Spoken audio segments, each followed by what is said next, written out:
कि law and order आपका है, लेकिन कहाँ है अध्यक्ष महोदय?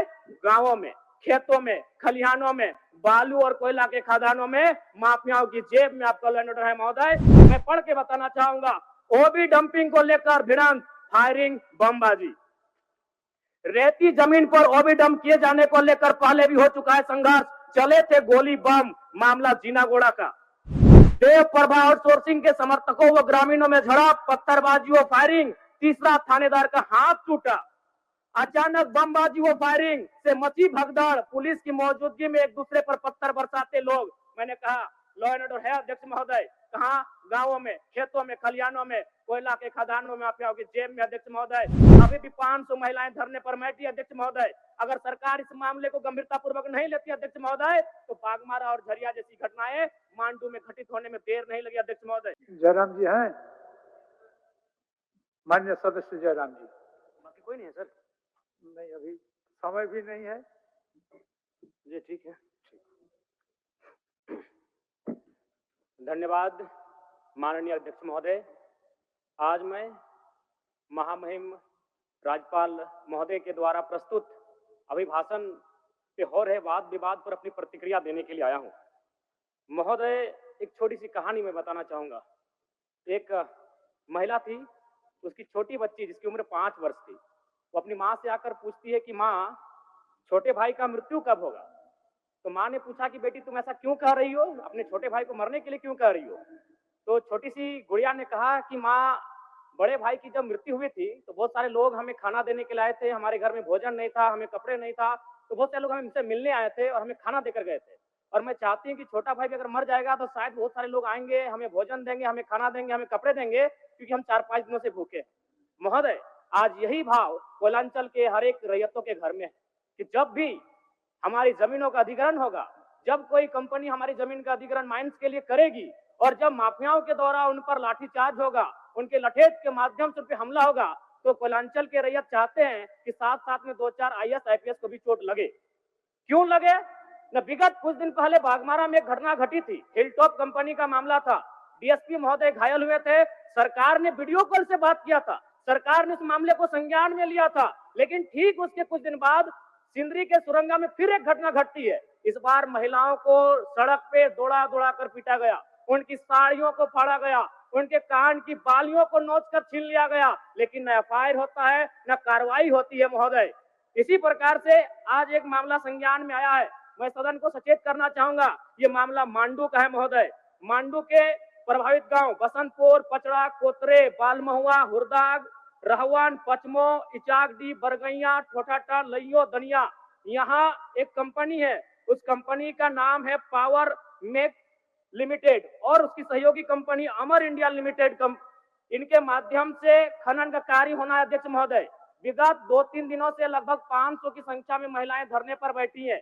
ये मामला मैं सरकार को आपके माध्यम से संज्ञान में देना चाहता हूं। अगर सरकार संवेदनशील है, क्योंकि लॉ एंड ऑर्डर की बात करती है, ये सामाजिक न्याय की बात करती है, विधि कानून की बात करती है, तो भारतीय संविधान आर्टिकल 14 कानून के समझ सबको बराबरी की बात करता है। एक डीएसपी घायल हुए, आपने लॉ एंड ऑर्डर को हाथ में लिया, डीआईजी आईजी ने मार्च किया, डीएसपी ने संज्ञान में लिया, डीसी घटनास्थल पर गई, लेकिन जब ग्रामीणों को पीटा जाता है, जब ग्रामीणों की जमीनों को जबरन लिया जाता है, कानून अपनी प्रतिक्रिया क्यों नहीं देता अध्यक्ष महोदय? इसलिए मैं गंभीर मामला आपके संज्ञान में देना चाहता हूं महोदय।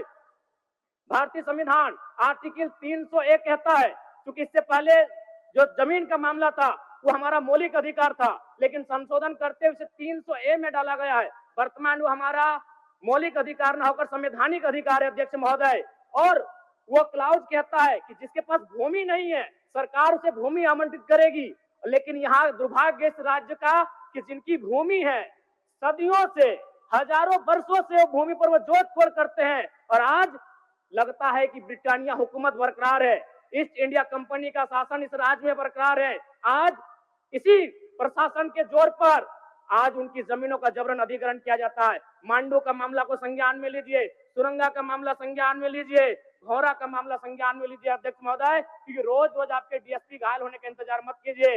विधि के समक्ष अगर सब बराबर हैं तो रैयतों को भी जान जाती है, रैयतों को भी चोट लगता है। इस मामले को संज्ञान में लेंगे महोदय।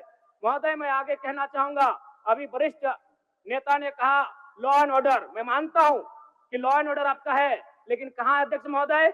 गांवों में, खेतों में, खलिहानों में, बालू और कोयला के खदानों में, माफियाओं की जेब में आपका लॉ एंड ऑर्डर है महोदय। मैं पढ़ के बताना चाहूंगा। ओबी डंपिंग को लेकर भिड़ंत, फायरिंग, बमबाजी। रेती जमीन पर ओबी डंप किए जाने को लेकर पहले भी हो चुका है संघर्ष, चले थे गोली बम, मामला जीनागोड़ा का। देव प्रभा आउटसोर्सिंग के समर्थकों व ग्रामीणों में झड़प, पत्थरबाजी व फायरिंग, तीसरा थानेदार का हाथ टूटा। अचानक बमबाजी व फायरिंग से मची भगदड़, पुलिस की मौजूदगी में एक दूसरे पर पत्थर बरसाते लोग। मैंने कहा लॉ एंड ऑर्डर है अध्यक्ष महोदय। कहां? गांवों में, खेतों में, खलिहानों में, कोयला के खदानों में, माफियाओं की जेब में अध्यक्ष महोदय। मामले को गंभीरता पूर्वक संज्ञान में लीजिए अध्यक्ष महोदय। फिलहाल मांडू के मैंने जिन गांवों का नाम जिक्र किया है, अभी भी 500 महिलाएं धरने पर बैठी अध्यक्ष महोदय। अगर सरकार इस मामले को गंभीरता पूर्वक नहीं लेती अध्यक्ष महोदय, तो बागमारा और झरिया जैसी घटनाएं मांडू में घटित होने में देर नहीं लगी अध्यक्ष महोदय। इसलिए मैं चाहता हूं कि इस मामले को आप संज्ञान में ले। दूसरी बात अध्यक्ष महोदय, मैं आपके माध्यम से एक अत्यंत गंभीर मामला संज्ञान में देना चाहता हूं। धनबाद जिला तोपचाची प्रखंड अंतर्गत पिपराडी गांव, आजादी के 78 साल बाद भी उस गांव की सड़क मुख्य सड़क से जुड़ नहीं पाई है। उनका मामला आता है अभयारण्य भूमि, सेंचुरी का भूमि का मामला संज्ञान में आता है। अध्यक्ष महोदय, मैं सदन के माध्यम से सरकार से पूछना चाहता हूं कि पारासनाथ पहाड़ में सड़क बन सकता है तो पिपराडी गांव में क्यों नहीं बन सकता है अध्यक्ष महोदय? पारासनाथ पहाड़ में जिन लोगों की सड़क की जरूरत थी अध्यक्ष महोदय, क्योंकि वह धनी लोग थे, वो संपन्न लोग थे, इसलिए पारासनाथ के पहाड़ में जो कि सेंचुरी अभयारण्य है, सड़क चली गई, लेकिन पिपराडी गांव सड़क नहीं जा पा रही अध्यक्ष महोदय। ये तोपचाची प्रखंड का मामला है, इसे संज्ञान में लेंगे। दूसरी बात अध्यक्ष महोदय, जो विषय मैंने कहा 300A में स्पष्ट है कि राज्य अपनी विधायकी शक्ति का उपयोग करके संपत्ति के अधिकारों को सीमित, कम या बदल कर सकता है। इसलिए आपसे आग्रह होगा, जो भी मामले भूमि संबंधित खासकर खनन क्षेत्रों से आते हैं, उसके लिए आप एक पोर्टल बनाए अध्यक्ष महोदय, एक शिकायत पत्रिका बनाए अध्यक्ष महोदय, क्योंकि मामला बहुत ही हिंसक रूप धारण कर लेता है। मैं उस क्षेत्र से आता हूं, मैं कोयलांचल के क्षेत्र से आता हूं अध्यक्ष महोदय। मैं रोज बमबारी, गोली, तमाम घटनाओं को देखता हूं, सुनता हूं अध्यक्ष महोदय, और आम व्यक्ति की कहीं सुनी नहीं जाती है। इसलिए आपके माध्यम से सरकार से मेरा आग्रह होगा, ऐसे विषयों पर सरकार गंभीर रहे। अगर गंभीर नहीं रहती है तो अप्रिय और अनहोनी घटना होने में देर नहीं लगी अध्यक्ष महोदय। धन्यवाद अध्यक्ष महोदय, बहुत बहुत धन्यवाद। माननीय सदस्यगण, सभा की कार्यवाही गुरुवार दिनांक 27 फरवरी 2025 11 बजे पूर्वाह्न तक के लिए स्थगित की जाती है, और बाकी जो लोग वक्ता बाकी रहे उनको फिर हम उस दिन बुलवाएंगे। 2 दिन चर्चा है, बुलवाएंगे। धन्यवाद।